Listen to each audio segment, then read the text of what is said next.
일본 삿포로 갔다 오신 분들 이야기에 의하면 그쪽에는 이곳저곳에 그 영어 글자가 하나 있다 그래요. 우리가 많이 들었던 보이스 비 앰비셔스, 소년아 소년들아 야망을 품어라. 이 말씀이 그렇게 많이 있는데, 이것은 이제 윌리엄 클라크라고 하는 사람이 삿포로에 있는 일본 농학교 교장으로 있을 때 했던 말이지요. 아니, 이 사람은 그렇게도 이 젊은이들에게 소망을 많이 말했다 그래요. 소망을. 그래서 이제 그 학교에 있는 미국인 교수님들이 계신데, 그분들 역시도 모이면 그렇게 성경 공부를 많이 주말 되면 했다 그럽니다. 그 학교 다녔던 학생 중에 우찌무라 간조라고 하는 학생이 있었어요.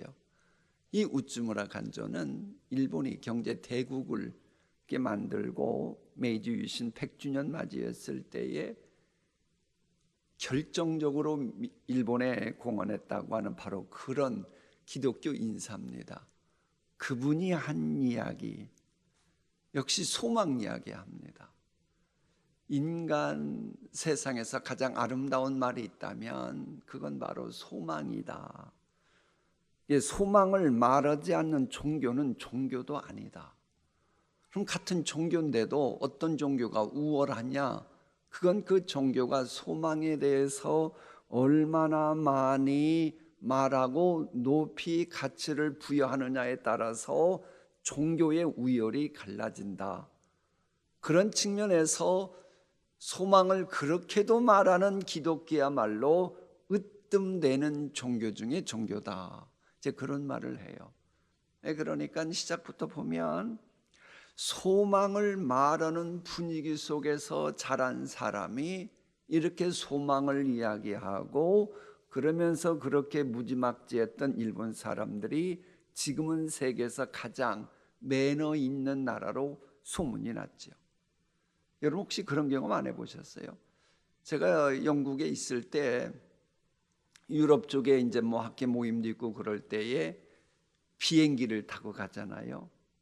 그러면 이제 그래도 외국 가는데 좀 지저분하게 갈 수 없어서 이렇게 양복을 입고 가면 그 사람들이 대뜸하는 말이 일본어로 인사합니다. 일본 사람인 줄 안다는 거예요. 나 한국 사람이라고 그러면 미안하다 그래요. 그렇게 일본 사람들이 매너 있는 민족으로 만드는데 결정적인 공헌을 한 사람들, 우찌무라 간조를 비롯해서 소망을 말하는 사람들이었습니다. 자, 여러분 자녀들 지금 말할 때 소망적인 말을 많이 합니까? 이 얘기하려고 제가 지금까지 도입을 많이 한 겁니다. 자녀들 입에서 나왔다면 소망의 말이 많이 나오나 안 나오냐, 그건 여러분이 가정에서 소망에 관한 말을 많이 하면서 지내고 있는지 아닌지 정비례하니까 한번 여러분 스스로 말해보라고 하는 겁니다. 이 본문에도 보면 장래가 있겠고 소망이 끊어지지 않는다 그러는데, 이 소망이라고 하는 히브리어는 그게 뭐냐? 간절한 기대, 간절한 기대. 그걸 가지고 고대까지 할 때, 간절한 기대 속에 고대할 때에 그럴 때 소망이다라고 합니다. 여러분 지금 뭔가 간절히 기대하고 고대하는 게 있습니까? 그거 있어야 돼요. 바로 그것을 자녀들은 보고 배우고 있는 겁니다. 소망이 끊어지지 않으려면 첫째, 식탐을 자제할 수 있어야 된다고 말합니다.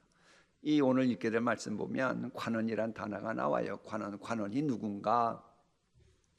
관원이 누군 줄을 알려 그러면 그 미국의 1947년 하버드 대학에서 그 미 국무장관이었던 그 마샬이 했던 미국의 마샬 플랜, 그걸 기억하면 좋아요.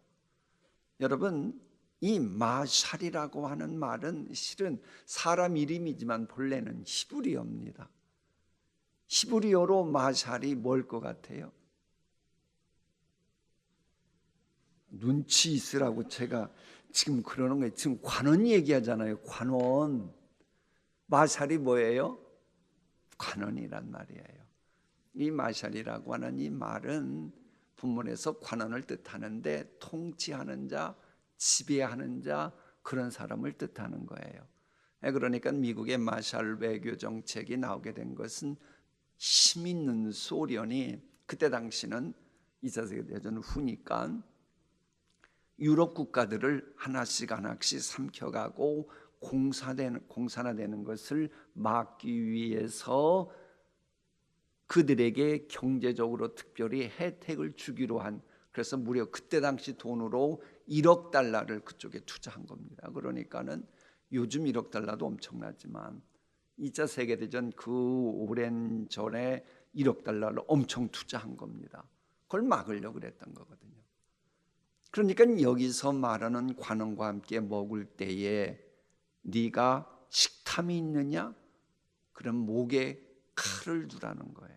목에 칼을. 여러분 식탐은 있으셔요? 없으셔요? 제가 지금 웃음소리 들으려고 그런 게 아니고 식탐이 있는지 없는지, 식탐 있는 분은 간교한 사람과 함께 음식을 먹을 때는 목에 칼을 두라고 말합니다. 여러분 혹시 음식 드시다가 생선 드시다가 생선 가시가 목에 걸렸던 적이 있으신가요? 그때 음식 먹으면 목이 아파요, 안 아파요? 넘길 수가 없죠. 그만 먹고 음식 먹으라는 거예요.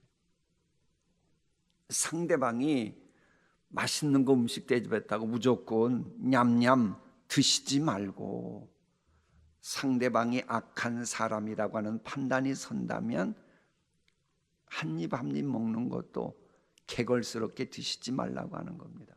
그래서 공동번역이 재밌게 번역했어요. 이 말씀을 저렇게 번역했더라고요. 식욕이 마구 통하거든 입에 뭐 해라? 망을 씌워라.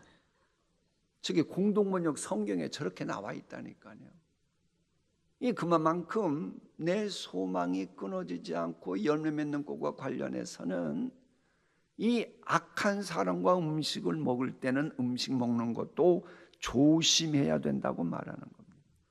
그 왜 그러는지 앞에도 나오더니 또 나와요. 악한 눈이 있는 자의 음식을 먹지 말며 그 칭찬을 담하지 말지어다. 선한 눈을 가진 사람은 양식을 가난한 자에게 준다. 그러면 악한 눈을 가진 사람은 양식을 가난한 자에게 준다는 거예요? 안 준다는 거예요?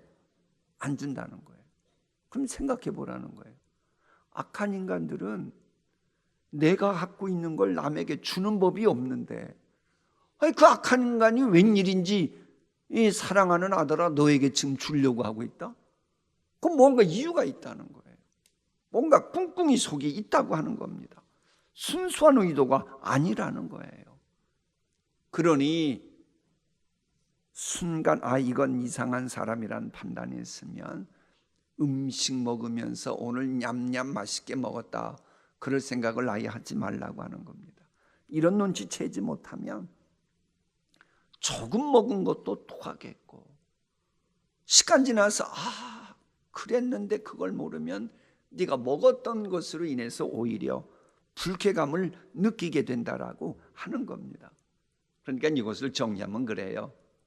식탐이 아예 없으면 이런 악한 인간들에게 그 이용당할 확률이 그만큼 줄어들겠지요. 아니 지금 그런 거잖아요. 말씀 전후 배경이.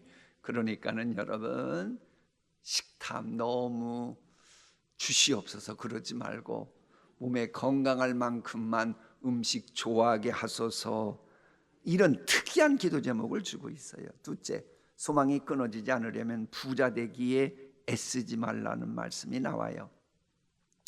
적지 않은 사람들은 부자 되기에 애를 씁니다. 어떤 사람은 수단 방법 가리지 않고 남을 속이면서까지 돈을 모으려고 합니다. 혹시 여러분 가운데 나는 돈 싫다는 분 계셔요? 나는 돈 진짜 싫어.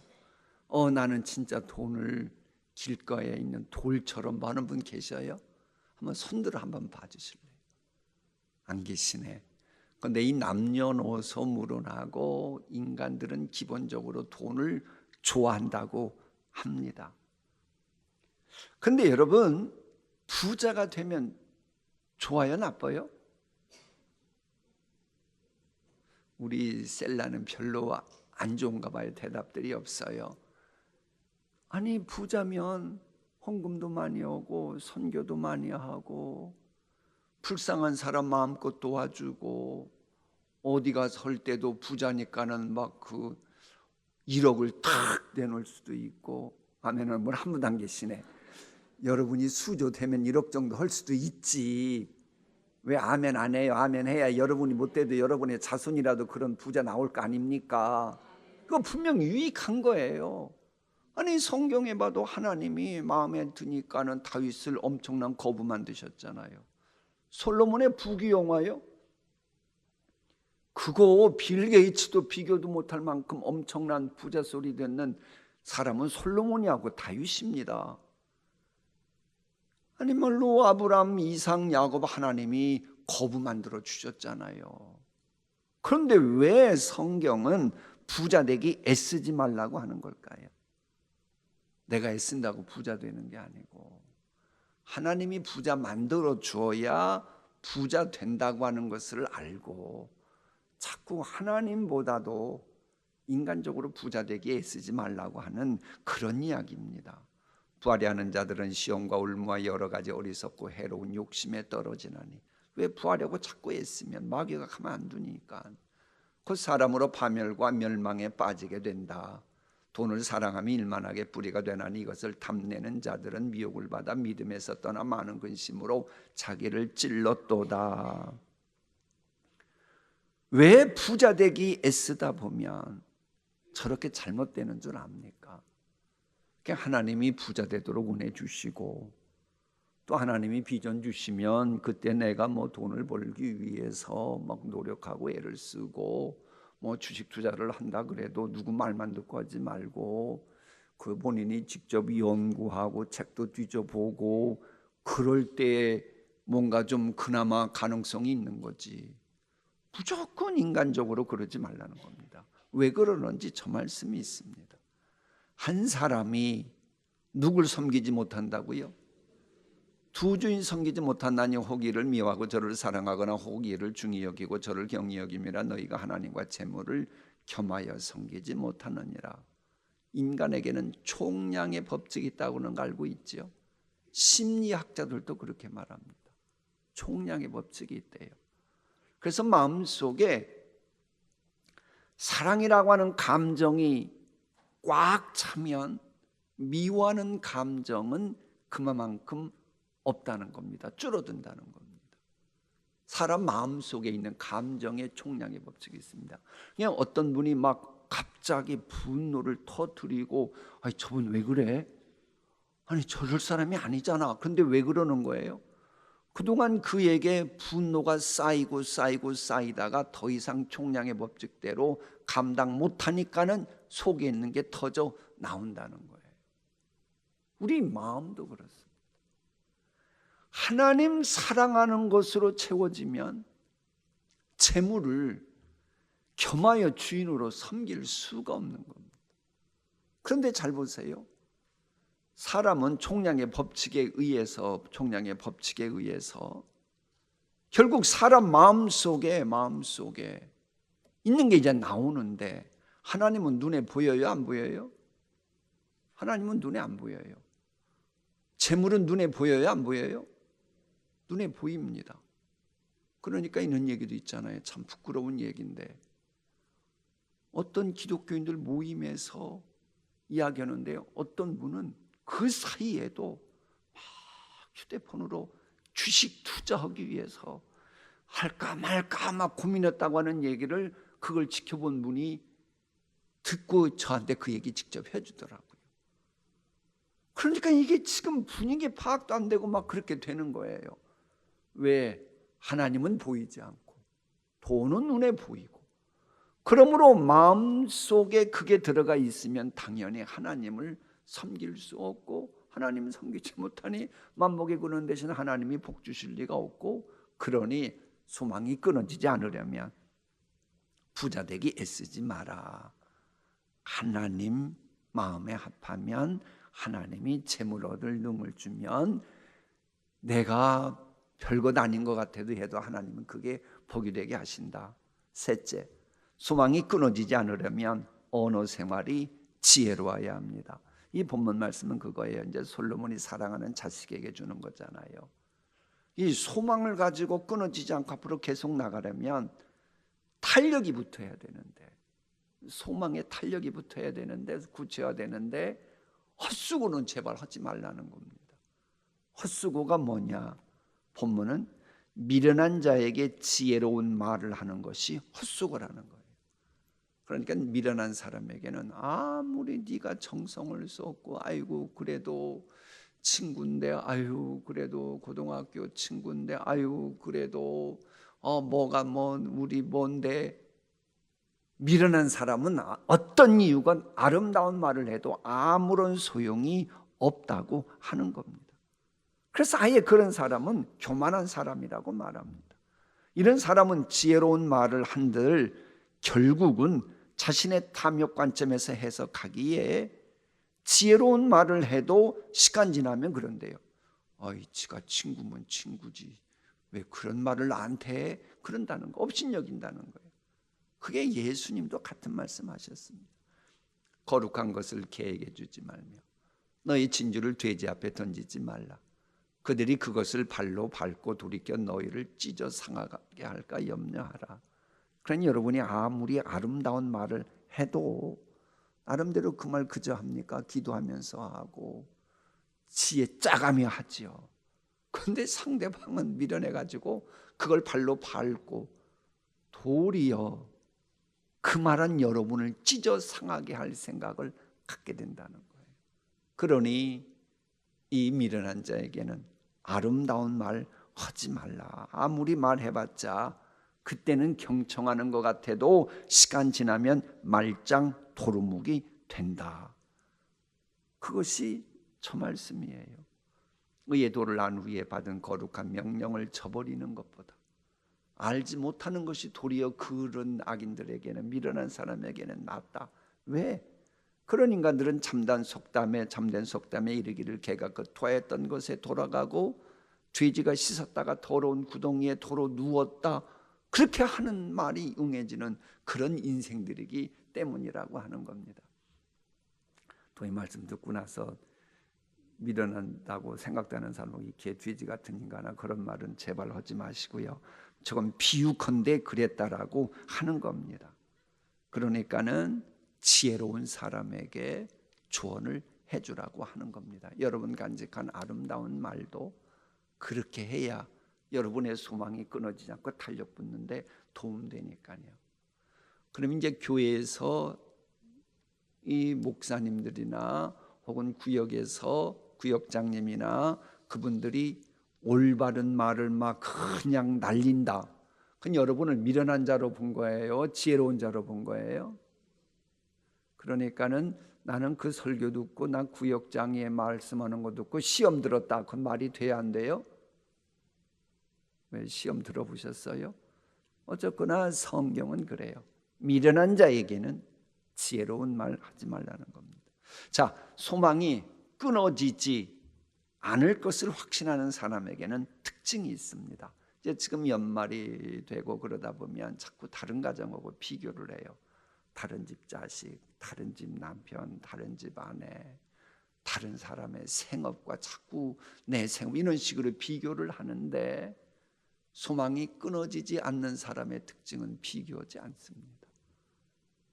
남이 아무리 잘돼도 심지어 악인이 형통해도 부러워하지 않는 사람이어야 합니다. 여러분 그러세요. 정말로 소망이 끊어지지 않는 그런 삶을 영위하고 싶거들랑 비교하지 마세요. 그런데 이제 이 말씀은 특징이 있어요. 악한 눈이 있는 자의 악한 자의 형통 부러워하지 말라. 이 얘기는 악한 사람도 형통하는 경우가 있다는 거예요. 물론 뭐 긴 감목에서 보면 악인은 형통하지 않죠. 그러나 잠시 잠깐적인 인간 세상에서 보면 악인이 형통하고 못된 인간이 손가락질 받는 그런 사람도 돈을 잘 벌고 그런 사람들이 분명 있다는 거예요. 근데 악인이라고 다 그렇게 잘 되는 게 아니고 하나님의 일반 은총 때문에 악한 사람도 잘 되는 거예요. 여러분, 악한 사람이면서 부자가 되고 출세하는 사람들 보세요. 독한 사람들입니다. 뭔가 하려고 맘먹었다 그러면 그 일을 위해서 모든 걸 쏟아붓는 그런 사람들입니다. 그게 어떤 불신자가 열심히 공부하고 열심히 노력하고 열심히 훈련하고 그러면 축구 선수가 돼가지고 공 한 번 넣기 위해서 매일 막 1000번씩 연습하고 1년 그런다. 그럼 당연히 하나님이 그 은혜 주시죠. 심은 대로 거두게 하시죠. 여러분 그런 기억납니까? 30-40년 전에는요, 그 이전에는 고시 공부하러, 요즘처럼 고시촌이 없고 뭐 고시학원 같은 것도 없고 그럴 때는 사찰 들어가 가지고 서적을 가지고 들어갔어요. 그래서 기억나시죠? 그러면 사찰에 들어가면 거기에서 그냥 사람도 안 만나고 공부만 하겠다는 거예요. 그냥 만나는 사람들이 그럼 이제 누구만 있는 거예요? 승려들이 있는 거예요. 승려들이. 중이라 그러면 동신교회 교인이 조금 그래요. 중이란 말보다는 차라리 스라 그러세요. 님자 붙이기 싫으면 스 그러든지 아니면 승려라 그러는데 승려. 그럼 자꾸 만나다 보니까는 친해지잖아요. 친해지기 때문에 그때 당시 사찰에 들어가서 고시 패스해가지고 그 어렵다는 고시 패스하고 그분들은 법조인이 돼서도 불교에 대해서 관용을 많이 베풀었다 그래요. 일방적이 아니고 하도 그들의 얘기를 많이 들었잖아요. 친해지면서. 그러다 보니까 그들의 입장을 이해해서 그렇게 했다 그런 말이 있어요. 그러니까 그 아무리 신자가 아니라고 해도 노력하고 애쓰면 하나님은 일반 은혜 베풀어 주시니까는 그렇게 되는 겁니다. 여러분 솔로몬의 그 아름다운 성전을 지키기 위해서 동원됐던 사람 보세요. 우상 숭배했던 히람 사람들이 많은 자재 같은 거 목공들이 와서 도와줬잖아요. 그건 성경에도 있잖아요. 자, 그러면 그렇게 고생하고 악착같이 일해서 출세를 하고 힘을 얻게 되는 사람들이 있지만, 그러나 악인이라면 그들을 부러워하고 함께하면 안 된다고 말합니다. 왜? 이 악한 사람들은 결국 자네를 가진 입술을 가졌기에 그들과 함께하면 반드시 내가 상처를 받게 된다고 하는 그런 지혜를 가지라는 겁니다. 그런 지혜가 있어야 가정도 든든히 서가고 가정 행복을 방해하는 세력들과 싸워서 승리한다, 이렇게 나갑니다. 그래서 지혜 있는 자는 강하고 지식 있는 자는 힘을 더하나니 너는 전략으로 싸우라. 승리는 지략의 많음에 있느니라. 그럼 이게 뭐예요? 세상은 지혜 싸움이라는 겁니다. 무슨 싸움이라고요? 지혜 싸움. 그러니까 돈이 돈을 불려준다, 그런 말은 안 돼요. 성경은 그게 아닙니다. 정치판도 정치 세계도 결국은 머리가 좋고 지혜로운 사람이 최후 승자가 됩니다. 뭐 어쩔 수 없어요. 뭐 경제도 뭐 외교도 지혜 싸움입니다. 머리 싸움이에요. 머리 싸움. 여러분의 사랑하는 자녀들의 앞날과 관련해서 승리하고 싶습니까? 그러면 지혜 싸움에서 승리하게 해달라고 여러분 기도해 줘야 돼요. 이게 안 되면 결국은 항시 이용당하고 짓밟힐 수밖에 없는 겁니다. 아니 스포츠도 그러잖아요. 스포츠는 말 그대로 인간의 그저 능력만 있고 그러면 될 것 같은데 아니잖아요. 100m 달리는 것도 그렇고 그건 나 혼자 달리는 것 같지만 이게 과학적으로 분석하고 모든 걸 연구하고 그런 사람들이 0.01초 다툴 때 결국은 금메달, 은메달, 동메달, 메달권 탈락, 이게 결정된다 그러잖아요. 뭐 축구 선수들도 그렇고 다 뭐예요? 머리 싸움, 지혜 싸움. 이 모든 걸 주장하시는 분이 여호와거든요. 그래서 여호와를 경외하는 것이 지혜의 근본이다라고 말하는 겁니다. 그렇게 여호와 경외하는 사람이라면 사람을 미련하게 만드는 죄악을 멀리하게 되겠지요. 죄악 멀리하는 그런 사람이니 하나님은 좋으셔서 지혜를 주시겠지요. 하나님께서 시퍼렇게 살아계심 느끼면서 여호와 경외함으로 소망이 끊어지지 않고 오히려 풍성하게 열매 맺는 여러분들이 되었으면 좋겠습니다. 자, 오늘의 말씀 함께 경청하십니다.